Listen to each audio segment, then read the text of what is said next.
The wrong house film की कहानी एक ऐसी सीन से शुरू होती है जिसमें एक टीनेजर लड़की को जंगल में भागते हुए दिखाया जाता है। इसके बाद एक घर दिखाया जाता है जहां एक लेडी सुजैन मैगजीन से हाउस पिक्स को कट कर रही होती है। इसके बाद इसका हस्बैंड जॉर्ज आता है, उसे लेस को कहता है। कुछ क्वेश्चंस पूछने के बाद वो जाने के लिए तैयार हो जाती है। इसके बाद जॉर्ज अंदर बैठी अपनी बेटी को भी जाने का कहता है, जबकि वो पूछती है कि क्या मैं यहाँ रुक सकती हूँ। इस पर जॉर्ज कहता है कि हम जा रहे हैं आधे घंटे में। फिर वही लड़की एमी अपनी दोस्त को सुजैन के बारे में बताती है that she is so fake. अब जॉर्ज, सुजैन और एमी गाड़ी में सफर करते हैं और इनकी गाड़ी रेस्टोरेंट के सामने जाके रुकती है। ये सब अंदर चले जाते हैं कि वहाँ एमी को एक आदमी टेबल के कॉर्नर पर बैठा हुआ नजर आता है और इसकी शक्ल अचानक से हॉरिबल फेस में बदल जाती है। एमी बहुत डर जाती है लेकिन इसकी बात का यकीन नहीं किया जाता।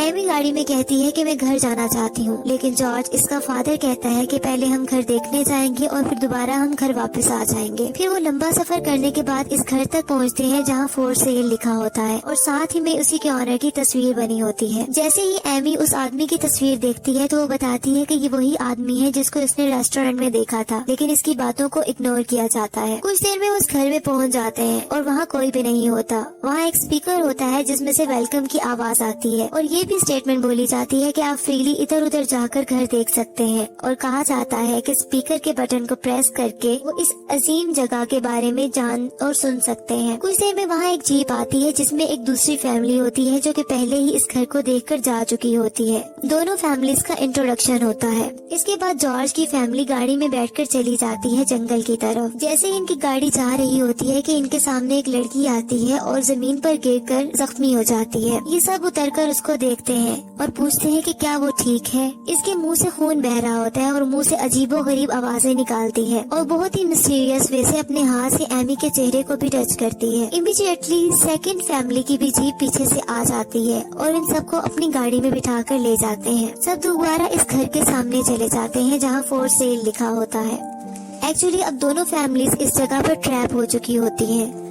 अब वो गाड़ी से यहाँ से निकलने की कोशिश करते हैं लेकिन गाड़ी इस घर के सामने आकर रुक जाती है। तो दूसरी फैमिली का हेड अंदर जाने का कहता है और अंदर जाकर स्टे करने का बोलता है, जबकि उसकी वाइफ कहती है कि बहुत बैड आइडिया है। एमी बताती है कि ये स्ट्रेंज लड़की अंदर नहीं जाना चाहती। एमी का फादर जॉर्ज कहता है कि तुम्हें डरने की जरूरत नहीं, हम यहाँ इकट्ठे होंगे। कुछ देर में वो इस घर में चले जाते हैं और अंदर बहुत ही डार्कनेस होती है। इस स्ट्रेंज लड़की को अपस्टेयर्स में विंडो पर एक आदमी नजर आता है जो कि एक बच्चे का मुंह छुपाए हुए होता है। उसने उस बच्चे के मुंह पर हाथ रखा होता है। उसके पास सुजैन बताती है कि स्ट्रेंज लड़की को फीवर हो गया है। अगली सुबह स्पीकर से आवाज आती है वेलकम की और सेम स्टेटमेंट को रिपीट किया जाता है। इस पर सबकी आंख खुल जाती है और वो देखते हैं कि वो स्ट्रेंज लड़की गायब होती है। फिर वो विंडो से बाहर एक आदमी को देखते हैं जो अपने डॉग के साथ होता है। दूसरी फैमिली का हेड सबको लेकर बाहर जाता है लेकिन वो गायब हो जाता है। कुछ देर में वो अंदर आते हैं तो स्ट्रेंज लड़की मिल जाती है। इस सीन में ये जाहिर होता है कि इस स्ट्रेंज लड़की की जुबान कटी हुई है। एक महीना गुजर जाता है। सेकंड फैमिली की लेडीज फाई कर रही होती है कि इसे विंडो के बाहर एक बच्ची नजर आती है जो कि हकीकत में इसकी अपनी मरी हुई बेटी होती है। इसके अलावा ये भी दिखाया जाता है कि जो इनका बेटा, सेकंड फैमिली का जो बेटा होता है और बैसाखियों की मदद से चलता है, वो अब उसकी रिकवरी हो रही होती है। सेकंड फैमिली के बेटे का नाम जैसन होता है।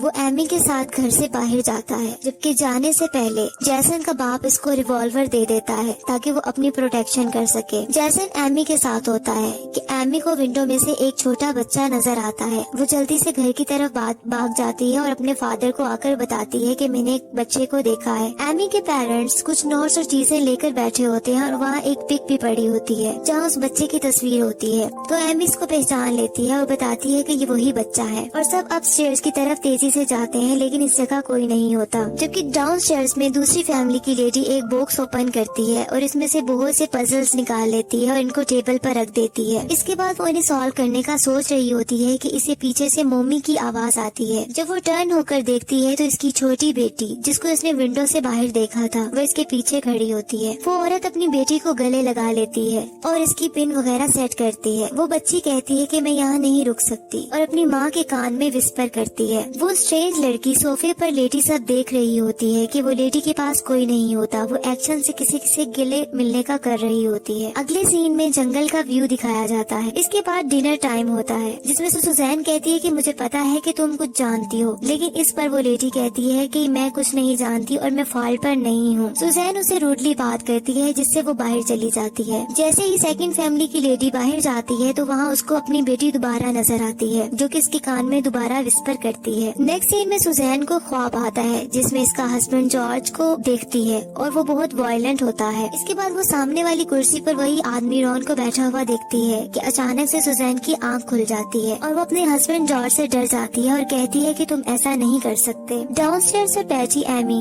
पजल्स को जोड़ने की कोशिश कर रही होती है और फिर दूसरी फैमिली हेड आ जाता है और उसके पास खड़ी स्ट्रेंज लड़की से बहुत सारे क्वेश्चंस करता है। उसके बाद थोड़ा हाइपर हो जाता है। एमी का बाप इसे यकीन दिलाता है कि अंदर कुछ नहीं है, सब कुछ ठीक हो जाएगा और मैं तुम्हारे साथ कुछ नहीं होने दूंगी। अगले सीन में जंगल में एमी, सुजैन, जॉर्ज पहुंच जाते हैं और जैसन का बाप इनको पिस्टल दिखाता है और कहता है कि तुम एक एक करके निकलने की प्लानिंग कर रहे हो। एमी का फादर जॉर्ज बताता है of course not. Next morning Amy अपना फेस वॉश कर रही होती है कि इसकी मदर इसको पीछे मिरर में दिखाई देती है जबकि इसका गला कटा हुआ होता है। दूसरी तरफ सुजैन एक छोटी नाइफ लेकर उधर मूव करती है और फिर वहाँ से हैमर उठा लेती है। जैसन के बाप की कमर पर आकर हैमर को मार देती है। इस तरह जैसन का बाप मरने लगता है, लेकिन उसे जॉर्ज पूछता है how can we get the road, और उसे रोड के बारे में पूछता है, लेकिन उसकी डेथ हो जाती है। जॉर्ज अपनी बेटी एमी और स्ट्रेंज लड़की को लिए साइड पर हो जाता है जबकि सुजैन मुसलसल रो रही होती है और वो कहती है कि ऐसा नहीं करो। इसी तरह अब जॉर्ज बाहर जाने का डिसाइड करता है और वो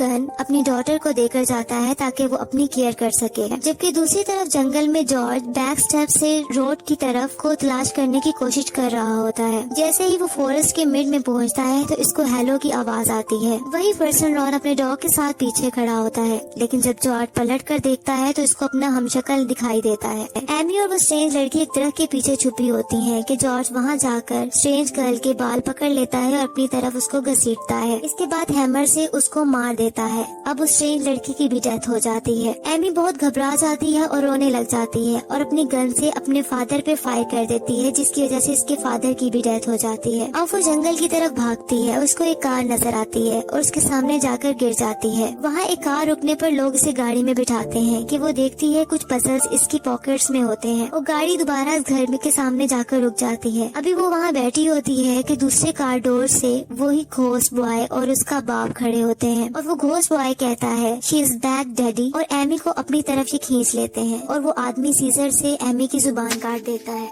ये कॉम्प्लेक्स मूवी है जो बहुत से क्वेश्चन छोड़ती है।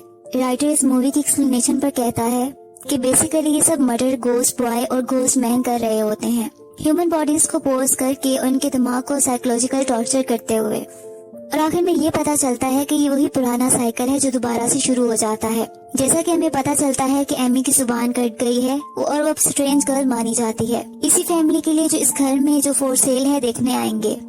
इसी तरह एमी इसी फैमिली की कार से टकरा जाएगी और वो फैमिली स्ट्रेंज गर्ल को स्ट्रेंज हाउस में ले जाएंगे और खुद भी ट्रैप हो जाएंगे और इन सब का मर्डर हो जाएगा। इसी तरह ये कहानी चलती रहेगी।